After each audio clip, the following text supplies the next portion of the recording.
All right, guys, so my Frigidaire Gallery fridge with the bottom freezer. Over the past couple weeks, I've noticed kind of makes some noise when I open the freezer drawer. And then I look down and let me show you what I saw.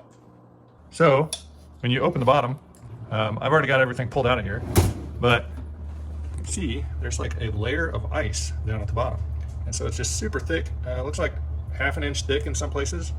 And what I've read is behind that plastic cover is a drain for the auto defrost, and that drain is plugged up, causing the defrost liquid to gather down here, and it's a freezer, so it freezes.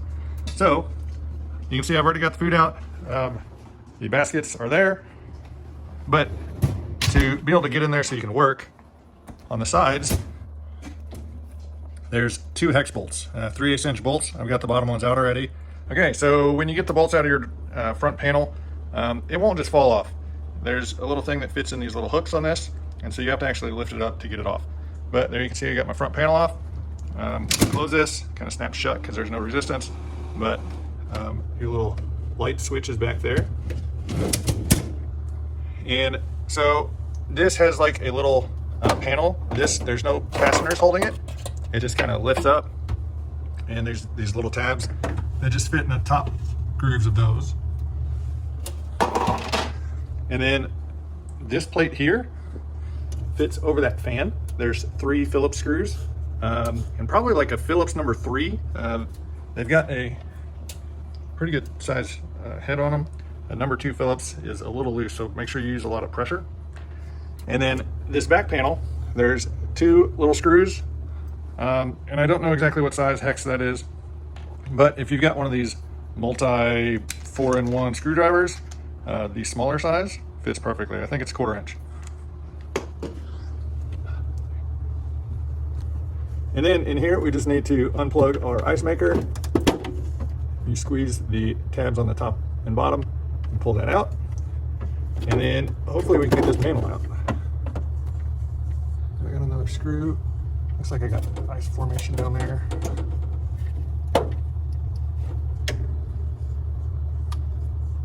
So I don't break anything, I'm going to put the camera down and try to get that out. The other thing, I don't know if you can see it back there, but behind that panel, there's some wiring. So I think I'm going to pull my fridge out and unplug it just to be safe. Okay, so I got this panel out. There's a little ground wire that is kind of just clipped over the end of here.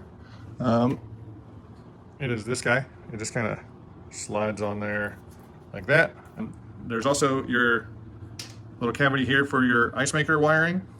This connector has a clip that hooks on the outside of this panel, so you need to get a pair of needle nose pliers to squeeze that and kind of push it back through. And then from this connector, there's a green wire that comes around and connects to this little tab here, and you just got to slide that off.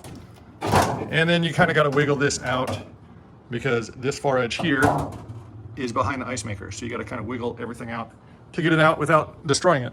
And now in here, you can already see some of this ice melting here, but right there is the drain, and that is completely plugged solid. So I don't know exactly where that's supposed to drain to. I suspect it's supposed to drain just to a pan underneath the refrigerator, and then it will just evaporate out from there. But I'm gonna see if I can just get some big chunks of ice out of here. I'm gonna see if I can bust up this big chunk down here before it all melts and drains onto my floor. Okay, so I've got all of the ice broken up off of down here. I just took a little flat blade screwdriver and just gently pried under it. I was able to kind of break that suction. Took out some big sheets, threw them in the sink. And then back here, this was all ice. You can still see right there, there's still some water in there. The actual hole is still plugged with ice. I need to get a hairdryer or something just to defrost that. But I think where that hole drains to is if we go down here, I pulled this little front panel off. There's this black plastic tray down here.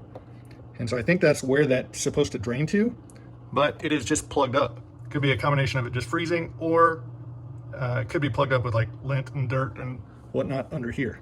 I'm gonna just see if I can unthaw that and we'll go from there. Okay, so I ran the hairdryer for a while and it still wasn't draining.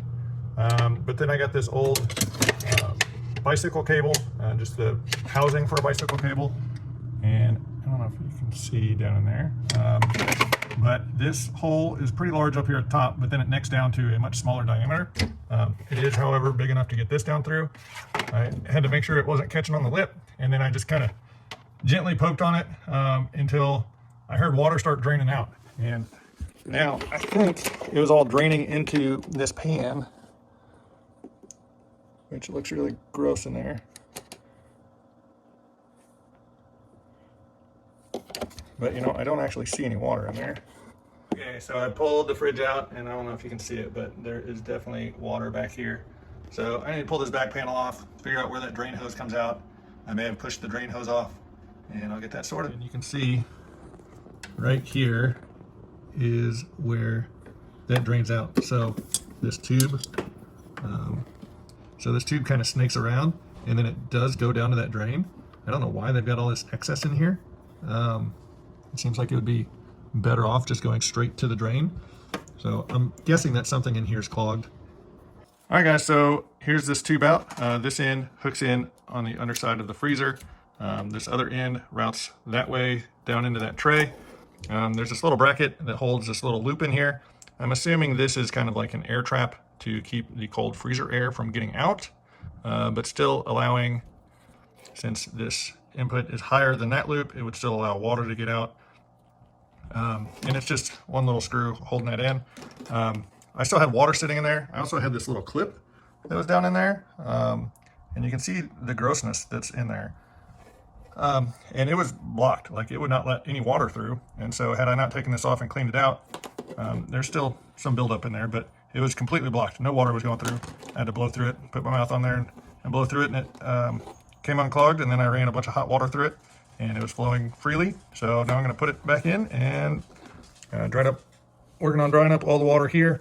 I'm getting still a few drips out of that, just frost melting off that coil up in the freezer. So I'm going to get this put back together and get going. Okay, so got the back panel in. Don't forget to reconnect the little ground wire to the tab right up there on the back of this panel. And then the little ground wire that was down here, you can see part of it clipped there. The only place that I could see that really made sense was the other end connected to the metal tray that's back behind this. So I think it's probably just passing the ground through to that metal tray. I don't know. That's what I did. Now I need to get this little fan cover back in and then get everything reassembled. Okay, so yeah, you can see that my freezer is at the max temperature. Need to give this a couple hours to cool down. One thing to note when putting this front panel back on, you want to make sure you have a good seal between the seal and the body of the fridge here. If you don't, you can loosen these bolts and tilt this panel a little bit just so it makes good contact all the way around. All right, so that's going to be it for this one. There's a little more work than I was expecting. If you've got the same issue, I would probably recommend pulling the fridge out away from the wall, checking that tube in the back. If it's frozen solid inside the freezer, just keep the freezer all sealed up for the time being. Make sure that that tube can actually drain. It just pulls off the little spout out of the bottom of the freezer. Undo that one screw, and then make sure you can get water through it. That may save you a lot of time. You could potentially just let it start dripping and melting naturally, as long as you break up all the ice in the bottom. But you may be able to do everything from behind the fridge. But if you have any questions or comments, leave them down below. If you like what I do, give me a thumbs up, hit that subscribe button, and until next time, we'll see you later.